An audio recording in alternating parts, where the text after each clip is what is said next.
नमस्कार, स्वागत है आपका हमारे इस खास कार्यक्रम में। मैं हूं प्रमोद दुबे। मित्रों, अभी कुछ दिन पहले बिहार विधानसभा चुनाव हुआ था।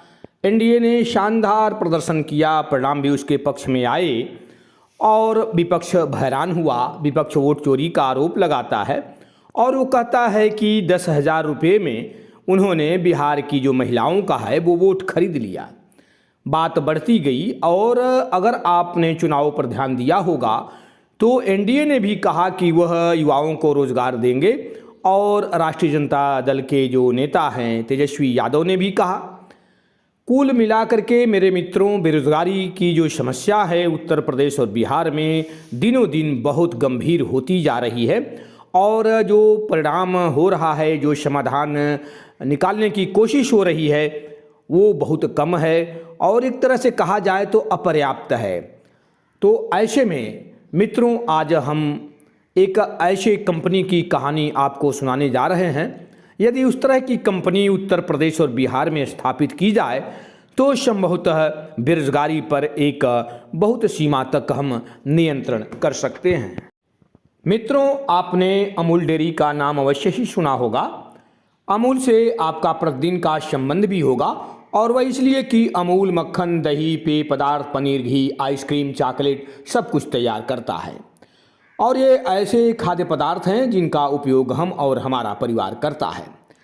अमूल ब्रांड की कहानी यहाँ कहने की क्या ज़रूरत है, उससे किसको लाभ होगा? देखिए, हमें, आपको, सभी को, विशेष करके उत्तर प्रदेश और बिहार के लोगों को अमूल डेयरी की कहानी पढ़नी चाहिए और उस कहानी का एकमात्र उद्देश्य कुछ सीखना होना चाहिए।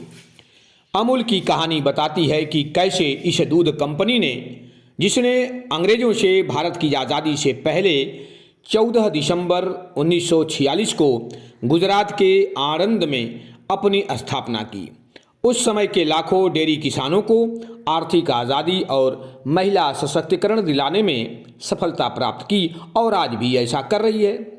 त्रिभुवनदास पटेल, सरदार वल्लभ भाई पटेल और डॉक्टर वर्गीज कुरियन द्वारा स्थापित अमूल आज सफलता के शिखर को कैसे स्पर्श कर लिया, जानने की कोशिश करेंगे। तब सुनिए, पहला काम उन्होंने जो किया वह था बिचौलियों का खात्मा।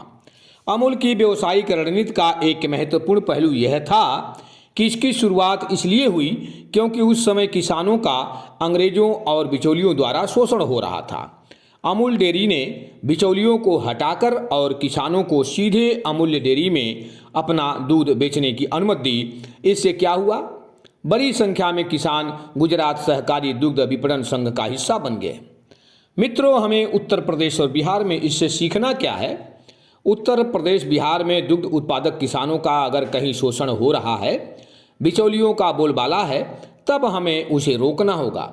इसके लिए किसानों को संगठित करना होगा, एक कंपनी का गठन करना होगा, एक ब्रांड बनाना होगा और किसानों को उसका सदस्य मनोनीत करना होगा। अमूल डेयरी ने गुजरात में दूसरा काम क्या किया? उसने विविधीकरण और नवाचार को अपनाया। तात्पर्य यह है मेरे मित्रों कि अमूल डेयरी ने न केवल दूध बल्कि मक्खन, दूध पाउडर, आइसक्रीम और पनीर जैसे उत्पादों के उत्पादन के लिए भी अपने बाजार का विस्तार किया। समय और ग्राहकों की मांग के अनुरूप अमूल ने अपने उत्पाद बनाए और बेचना शुरू किया। अब उत्तर प्रदेश और बिहार के दुग्ध उत्पादक किसानों को अपना सदस्य बनाने वाली कंपनी को चाहिए कि वह दूध के अलावा दूध आधारित अन्य खाद्य पदार्थों का भी उत्पादन शुरू करे। ऐसा करने से बाजार में डेयरी उत्पादों की मांग लगातार बनी रहेगी। गुजरात में अमूल डेयरी ने तीसरा काम क्या किया? उसने प्रभावी विपणन व्यवस्था की। आज बाजार को प्रचार चाहिए। उपभोक्ता आपके उत्पादों के विषय में अच्छी तरह से परिचित होगा। इसके लिए अमूल डेयरी ने व्यापक प्रचार प्रसार किया, तरह तरह के विज्ञापनों के माध्यम से अपने उत्पादों का प्रचार किया। इससे लोग अमूल डेयरी उत्पादों के निकट आए। उत्तर प्रदेश और बिहार के दुग्ध उत्पादक किसानों को और उनकी कंपनी को भी यही रणनीति अपनानी होगी। उन्हें भी एक ब्रांड तैयार कर उसका अच्छी तरह से प्रचार प्रसार करना होगा। अमूल डेयरी ने चौथा काम क्या किया? उसने आपूर्ति संरचना को विकसित किया। अमूल डेयरी ने जो रणनीति बनाई उसके तहत पहला स्तर गांव था, जहां दूध एकत्र किया जाता है और दूध किसानों को दूध संघों से जोड़ा जाता है। दूसरा, जिला स्तर पर जहां दूध को रखा जाता है और संशोधित किया जाता है, और अंत में राज्य स्तर पर विभिन्न स्थानों पर वितरण के लिए रखा जाता है। हमारे उत्तर प्रदेश और बिहार में क्या करना चाहिए? डेयरी उद्योग के विकास के लिए सबसे पहले आधारभूत संरचनाओं का विकास करना होगा। गांव में सड़क होनी चाहिए, पक्की सड़क होनी चाहिए, पेयजल होना चाहिए, शौचालय होना चाहिए, चारे की व्यवस्था होनी चाहिए और पशुओं के आश्रय स्थल गौशालाओं की भी व्यवस्था होनी चाहिए। ग्राम स्तर पर दुग्ध उत्पादक किसानों को एक समूह से जोड़ना होगा। गांव में दुग्ध संग्रह की व्यवस्था करनी होगी। ग्राम स्तर पर ही किसानों को दूध का भुगतान करना होगा। ये नहीं कि गांव के किसान दूध दें और पैसे के लिए वे इंतजार करें, ऐसा नहीं होना चाहिए। गांव से दूध को जिला स्तर पर ले जाने के लिए डेयरी कंपनी को यातायात की त्वरित व्यवस्था करनी होगी। इसके ऊपर प्रदेश स्तर पर जहां जहां ज़रूरत हो वहां पर दुग्ध उत्पादक जो वस्तुएं हैं वहां पर उनको भेजना चाहिए।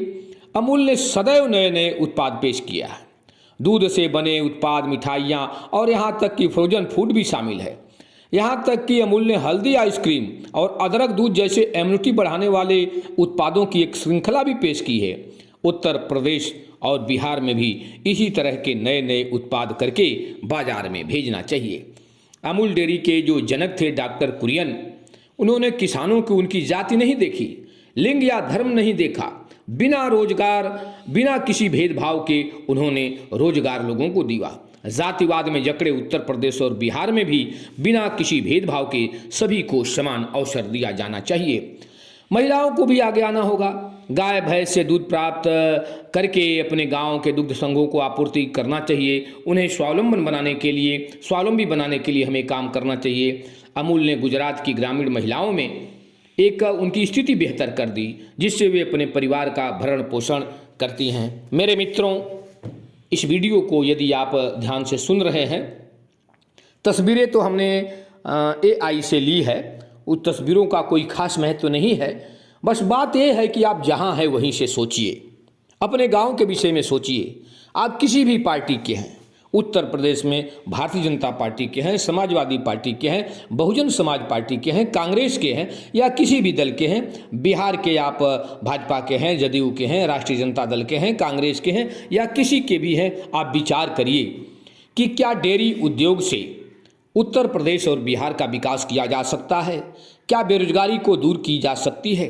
तब इसके लिए अगर आप नई कंपनी नहीं बना सकते हैं, किसानों को संगठित करिए और अमूल कंपनी से खुद बात करिए। अमूल ने अपना बिहार में भी संयंत्र खोला है, उत्तर प्रदेश में भी खोला है। अमूल को कहा जाए कि जिस तरह से उसने गुजरात में दुग्ध उत्पादक किसानों की स्थिति को सुधारा है, जिस तरह से महिलाओं की स्थिति को सुधारा है, उस तरह से उत्तर प्रदेश और बिहार के दुग्ध उत्पादक किसानों की भी स्थिति को सुधारे। मित्रों, आज स्थिति इतनी बदतर है। अभी तो हम बात करें पूर्वांचल में, गाजीपुर इत्यादि में, वहाँ पर पराग डेयरी चलती थी। अब हमको पता नहीं है, हालांकि कई जगह हमने खोजने की कोशिश की, जानने की कोशिश की कि पराग डेयरी का पतन क्यों हुआ, तो पता चला कि भ्रष्टाचार था। मेरे मित्रों, सबसे पहले जागरूक होना होगा। किसानों को यदि लाभ का हिस्सा बनाया जाए, यदि किसी कंपनी का गठन किया जाए और किसानों से कहा जाए कि आप भी उसके सदस्य हैं, गुड़ा भाग, लाभ हानि सब आप भी ले सकते हैं, तो किसान बढ़ चढ़ कर के हिस्सा लेता है। आज दूध की जो कीमत है गांव के अंदर, आप पता करिएगा, बड़ी जो दयनीय स्थिति है। चारा मिल नहीं रहा है। खेती बाड़ी का जो धंधा है अब वो महंगाई की भेंट चढ़ चुका है। पशुओं को रखना अब बहुत मुश्किल हो गया है। पहले तो था, चरागाह हुआ करते थे, कहीं भी जा कर के लोग चारा काट लेते थे, खिलाते थे, परंतु सबसे बड़ा दुर्भाग्य है चारा का न मिलना। इसलिए कि वहाँ पर जो चरागाह की भूमि थी वो अतिक्रमण कर ली गई या तो उन्हों को खेत बना लिया गया। सबसे पहले चिंता हमें आधारभूत संरचना की करनी है। पशु रखे जाएं और पशुओं में उन्नत नस्ल के पशुओं की व्यवस्था होनी चाहिए। डेयरी उद्योग की जो कंपनियां हैं, विशेष करके मैं उत्तर प्रदेश सरकार और बिहार सरकार से विनम्र निवेदन करना चाहूँगा कि हमारे देश के अंदर जहाँ पर दुधारू प्रजातियाँ हैं, जैसे हरियाणा में है, पंजाब में है, कुछ भाग गुजरात में है, वहाँ से भी पशु ला करके उत्तर प्रदेश और बिहार के किसानों